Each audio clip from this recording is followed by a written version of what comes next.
Okay, so if you follow the shit show in Australia, you probably know what happened.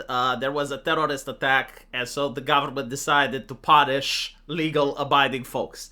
In other words, bad man does massacre, and so people now have to turn in their guns. There's going to be new hate speech laws, and of course the e-safety Karen is going to have extra work to do censoring the internet. And so I don't want to focus on that because it's fucking depressing. People don't have to live like that, but, well, it is what it is. And so instead I want to focus on something that I found to be extremely wholesome. Now, I already made a video covering this guy. During the actual terrorist attack, this gentleman snuck in behind one of the shooters, managed to disarm them, apparently didn't have what it takes in order to pull the trigger, and the internet was speculating as why that is. And the police actually comes up and explains why he didn't pull the trigger. The NSW police tactical response officer said it may be because he didn't know how to handle the weapon, or maybe because most people don't have what it takes to take another human life. But we also get into the depths of the Australian mindset, right? Like the Australian culture. And it says here, once the threat is neutralized, you are not permitted by law to take proactive action. Just like if someone broke into your house, it's not okay to bash someone senseless because they were wrong in the first. So, in my opinion, the hero acted perfectly. Well, again, the hero ended up in the hospital, right? So, I wouldn't say that he acted perfectly. I mean, he acted well enough given the circumstances, but, you know, like, this could have been avoided. Now, I did also see articles claiming that the police accidentally shot at him. I couldn't verify that, so before anyone screams about it in the comment section, if I can't verify it, I'm not putting it on the channel, so I don't know about that. But what I do know is that people actually managed to raise $1.25 million for him, and here's the video. They raised you $2.5 million. I deserve it. Every penny. My pleasure. Thank you very much. Okay, so my bad. It's 1.25 million pounds, which translates to $2.5 million. The reason that I think this is wholesome is because it reminds me of another incident that took place in the UK. And it was also a couple of terrorists that were knifing people. And a Romanian hero came out. He was working in a bakery. He opened his bakery doors and allowed a lot of civilians to get in. And then he did the unthinkable. He actually went out with a bread basket and knocked one of the terrorists in the head. And so he became a national hero. The problem is that he was treated as a leper. Apparently, the lady that was renting him an apartment decided that she doesn't want to have him anymore because he can bring trouble. She didn't want any more attention from the most peaceful religion on planet Earth. And despite the fact that the UK actually did give him a medal for his bravery, apparently he was not able to maintain his job.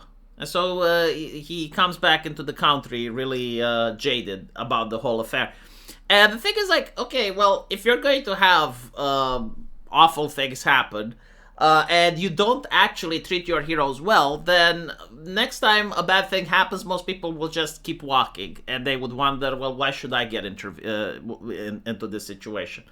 And we see this happening a lot in the United States. I mean, a picture is worth 1,000 words, right? There was recently a lot of TikTok videos showing women that were complaining that bad things happened to them in the city and no one did anything about it, and they were crying, wondering where all the men are.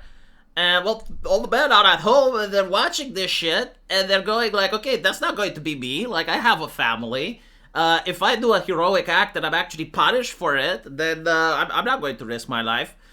And so, despite the fact that this guy got acquitted, and I saw a lot of liberals going, oh, you know, like, justice has been done, justice has been done.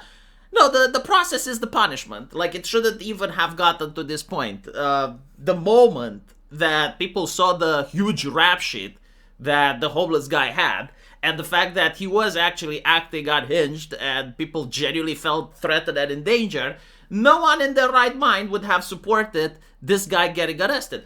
And I want to point out that when the arrest happened, like all of Reddit and Pedo Sky were actually in support of the arrest. And they were saying, oh, you know, like we need to crack down on white supremacy. Like the reason the guy acted like this is because of racismus.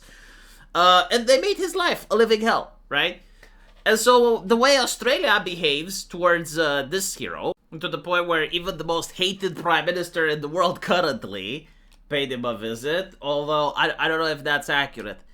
Holy shit, I just realized, hold on. Who is the most hated prime minister in the world? Because it's really close. Like, you have the Australian one, but then you also have Keir Starmer.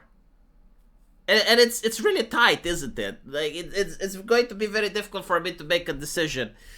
But anyway, yes, even the Australian Prime Minister actually ended up visiting this guy.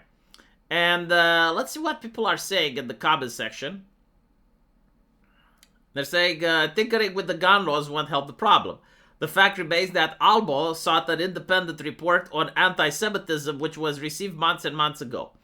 Anti-Semitism at its best, nothing to do with gun controls.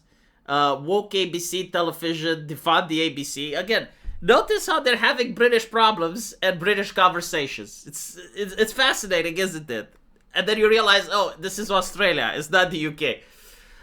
He is definitely a hero. He saved so many from injury or death. I wish him a speedy recovery, and he deserves the GoFundMe.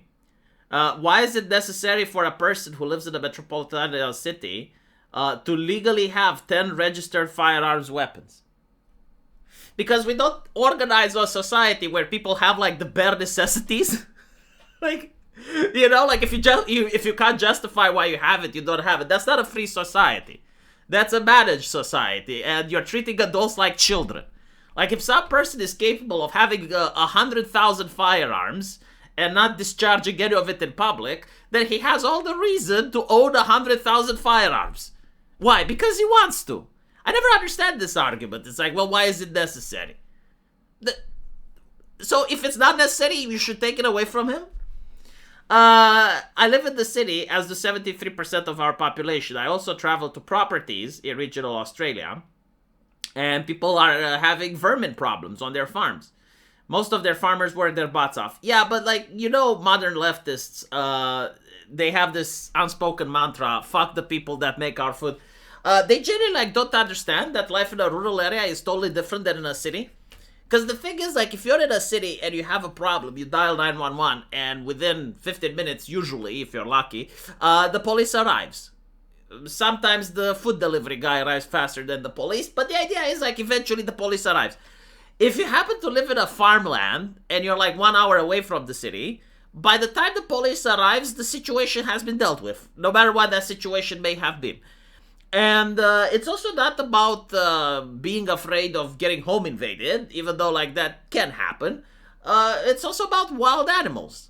Like, if you have a cougar on your property and kids are there, or a bear, or a wild hog, like, these things are deadly. And usually people require to deal with them as they see them. They're not going to wait, like, 1 hour for the police to arrive, because, like, after 1 hour, the bear is gone. And if your kids are there and playing there, yeah, I think like those people actually do need a gun. Like, for them, it's actually necessary. But, you know, because mass shooting happened in the city, well, those farmers now have to get fucked. And this is why people are upset. But, you know, I hope, like, with more hate speech laws, this will not happen again, right? And if it does, then, well, even more hate speech laws. And we keep doing this over and over until maybe, hopefully, we can ban the internet. And then we'll see what new idea they come up with. Let me know what you guys think, though. And as usual, I will see you in the comment section. Take care.